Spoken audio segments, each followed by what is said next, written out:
শেরপুরের সীমান্তবর্তী ঝিনাইগাতীতে ফের চোরাচালান রোধে বড় সাফল্য। ১৩৮৬ বোতল ভারতীয় মদ উদ্ধার করেছে পুলিশ। শনিবার ভোরে গোপন সংবাদের ভিত্তিতে ননকুড়া ইউনিয়নের সন্ধ্যাকুড়া রাবার বাগান সংলগ্ন গভীর জঙ্গলে অভিযান চালায় ঝিনাইগাতী থানা পুলিশ। অভিযানের নেতৃত্ব দেন থানার অফিসার ইনচার্জ মোহাম্মদ আল আমিন। সাথে ছিলেন এসআই হাশেম, হারুন, শফিউল্লাহ ও জামাল।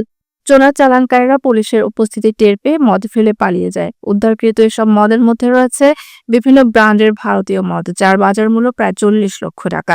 ওসি আল আমিন জানান, উদ্ধারকৃত মদের বিষয়ে আইন অনুযায়ী প্রয়োজনীয় ব্যবস্থা গ্রহণ করা হচ্ছে। সীমান্ত এলাকায় চোরাকারবারির দমন কার্যক্রম আরও জোরদার করা হবে বলেও জানান তিনি। গোপন সংবাদের ভিত্তিতে জানিতে পারি যে ঝিনাইগাতী থানাধীন সন্ধ্যাকুড়া রাবার বাগানে মাদক ব্যবসায়ীরা মদসহ অবস্থান করিতেছে।